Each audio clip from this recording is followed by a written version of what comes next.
식약처가 화이자 백신 품목 허가를 최종 결정했습니다. 이런 가운데 방역당국은 코로나19 백신의 실제 효과를 분석하기 위해 먼저 백신을 맞은 의료진을 대상으로 항체 조사를 하기로 했는데요. 네, 오늘 코로나19 브리핑 고려대학교 약학대학 김정기 교수와 함께 자세한 내용 알아보겠습니다. 전화로 연결합니다. 교수님. 네, 안녕하세요. 네, 식약처가 외부 전문가 자문 절차의 마지막 단계인 최종점검위원회의 논의를 통해서 화이자 백신 품목 허가를 결정했습니다. 아스트라제네카 백신에 이어 두 번째고 mRNA 백신으로는 국내 첫 번째 사례인데 예상했던 결과로 봐야겠죠. 아무래도 코백스를 통해 들어온 화이자 백신이 지난 2월 3일에 의약품 특례 수입이 승인됐거든요. 네. 그리고 현재 의료진을 대상으로 접종이 진행되고 있기 때문에 이번 화이자 백신 사용에 대한 정식 허가 결정은 어느 정도 예상은 됐다 이렇게는 생각을 하고 있습니다. 예. 네, 이번에 품목 허가된 물량은 지난달 26일 코백스를 통해 국내로 들어온 물량이 아니라 정부와 화이자가 직접 계약한 1,300만 명 분인 건데 최종적으로 허가가 된 거죠? 네, 맞습니다. 말씀하신 것처럼 보건당국은 화이자 백신 1,300만 명분을 제약사와 직접 공급 계약을 맺었거든요. 예. 그래서 이번에 이 백신에 대한 사용 승인 허가가 결정이 됐다 이렇게 보시면 될 것 같습니다. 네. 예. 자, 이번에 허가를 받은 화이자 백신의 접종 대상은 만 16세 이상 청소년과 성인인데요. 그렇다면 곧바로 우리나라에서도 청소년 접종이 가능해지는 걸까요? 일단은 가능해졌다라고 보시면 될 것 같습니다. 그래서 만 16세 이상의 청소년들에 대한 접종이 가능해졌고, 그리고 다만 지난번 정부의 백신 접종 스케줄에는 관련 근거가 없었기 때문에 청소년들이 대상자로 포함되지 않았거든요. 예.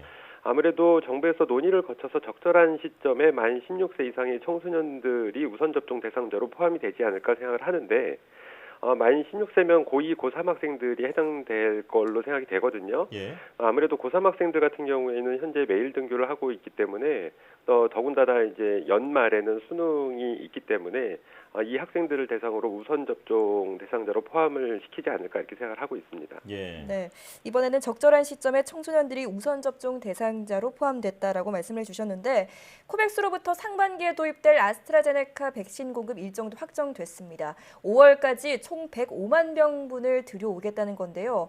백신 공급이 순조롭게 되고 있다라고 봐도 될까요? 글쎄요. 코백스 계약 물량은 총 1,000만 명분이거든요. 근데 이미 공급된 화이자 백신이 한 물량이 한 5만 8,500만 명분이고요. 네. 말씀하신 이번에 들어오게 될 아스트라제네카 백신이 105만 명분인데 합치면 계약한 물량이 한 10% 남짓밖에는 안 되거든요. 예. 아직은 백신 공급이 순조롭게 진행되고 있다 없다를 판단하기에는 좀 이르지 않나 이런 생각을 가지고 있고 예. 실제로 지금 코백스 물량뿐만 아니라 각 계약사별로 직접 그러니까 계약을 맺은 그런 물량들이 언제 정확하게 들어올지에 대해서는 아직도 미지수이기 때문에 좀 더 지켜봐야 된다라고 생각을 하고 있습니다. 네. 예, 차질 없이 잘 들어오기를 바라겠습니다. 이미 화이자와 아스트라제네카 백신을 맞은 의료진 200명을 대상으로 백신 효과를 검증하기 위한 항체 조사도 진행될 예정인데요. 이번 조사의 의미 어떻게 보십니까? 일단 그 백신 접종자에 대한 항체 조사는 반드시 필요하다라고 생각을 하고 있습니다. 그래서 접종자 중에 몇 %에서 항체가 형성이 됐는지, 그리고 어느 정도 수준으로 항체가 형성이 됐는지, 얼마만큼 지속이 되는지 이러한 조사들은 반드시 필요하고 예. 왜냐하면 이게 향후 백신 정책이라든가 아니면 방역 정책에서도 이러한 관련 자료가 반드시 필요하거든요. 이러한 조사는 실제로 백신별로도 그리고 연령대별로도 그리고 수적인 면에서도 통계적으로 유의성 있는 수를 대상으로 포함을 해서 실시가 돼야 된다 이렇게 생각을 하고 있습니다. 예. 네. 앞으로의 백신 정책, 방역 정책을 위해서라도 항체 조사는 반드시 필요하다라고 말씀을 해주셨는데 그런데 같은 백신을 맞더라도 나이나 개인의 면역력 등에 따라서 항체 형성이 다르게 진행될 수 있다라고 하던데 실제로도 그런가요? 네. 백신을 맞더라도 모든 접종자에서 항체가 다 형성되는 건 아니고요. 개인의 면역력에 따라서 형성 여부나 아니면 형성 정도가 달라진다라고 보시면 되는데 아무래도 고연령층 같은 경우에는 젊은 층보다는 면역 반응이 좀 약한 편이거든요. 그래서 상대적으로 항체 형성률이나 항체가가 낮을 수 있다라고 보고 있고요. 예. 동일한 연령대라도 개인별로 면역 반응이 서로 정도가 다를 수 있기 때문에 개인별로도 어느 정도 편차는 있다라고 보시면 될 것 같습니다. 네. 예. 자, 조금 전 항체 조사 관련해서 질문을 드렸는데요. 이 백신을 맞은 의료진 200명을 대상으로 항체 조사가 진행될 예정인데 이 200명 숫자가 충분하다고 보십니까? 일단 200명이라는 숫자는 충분치는 않다인데 일단은 정부에서는 이 화이자 백신, 그러니까 의료진 같은 경우에 화이자 백신이 접종이 됐거든요. 예. 그래서 화이자 백신에 대해서 일단 200명을 대상으로 실시를 하는 거다라고 생각을 하고 있고 네. 이 수적인 부분은 향후에 더 이제 늘어나게 되지 않을까 이렇게 생각을 하고 있고 예. 백신이 다양하게 접종이 되면 다양한 백신별로도 조사가 이루어지지 않을까 생각을 하고 있습니다. 예.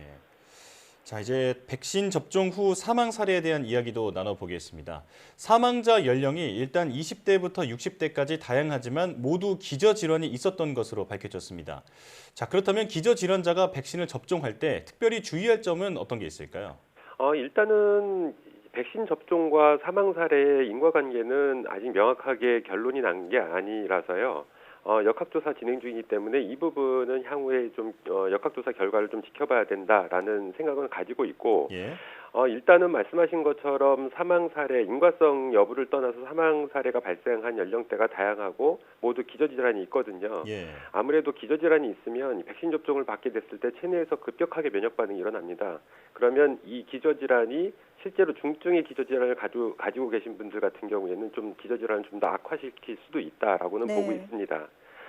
그래서 실제로 이제 정부에서는 백신 접종과 기저질환 사이에 인과관계가 있는지를 이미 접종 받으신 분을 대상으로 보건당국에서 좀 면밀하게 좀 조사할 필요가 있다라고 생각을 하고 있고 예. 네. 일단 중증의 기저질환이 있다라고 하면 일단 기저질환이 있는 경우에는 실제로 코로나19 감염이나 예후면에서 취약하거든요. 예. 그래서 반드시 우선 접종을 받으셔야 되는 그룹이 맞습니다. 그렇기 때문에 이 부분이 좀 딜레마에 있는 상태인데 예. 실제로 기저질환을 가지고 계신 분들 같은 경우에는 접종 전에 의료진과 충분히 상의를 해야 되지 않을까 이렇게 생각을 하고 있고 예. 네. 백신 접종 후에도 하루 이틀 정도는 입원을 좀 하시는 게 만일의 사태에 대한 대비가 되지 않을까 이런 생각을 가지고 있습니다. 예. 자, 그렇다면 그 기저질환자 중에서도 특히 어떤 질환을 앓고 있는 분들이 이 백신 접종을 할 때 특별히 좀 더 주의해야 한다. 뭐 이렇게 짚어주실 게 있을까요? 일단 기저질환 중에 다양한 기저질환이 있는데 실제로 이 백신 접종 후에 어떤 예후가 안 좋은 경우에는 예. 이게 아나필락시스일 가능성이 상당히 높고요. 네. 아나필락시스인 경우에는 실제로 혈압을 좀 낮춰주는 그런 양상을 보이게 됩니다. 그래서 혈압을 낮추게 되면 뇌혈관, 뇌 쪽으로 가는 혈액의 양이 줄어들기 때문에 예. 뇌질환을 가지고 있다든가 아니면 심장에도 영향을 미치게 됩니다. 그래서 심혈관계 또는 뇌질환을 갖고 계신 분들은 조금 더 조심을 해야 되지 않을까 이런 생각을 가지고 있습니다. 예. 네. 현재 백신과 이상 반응의 연관성을 조사 중인데 이럴 때일수록 정확한 정보를 가려들어야겠습니다.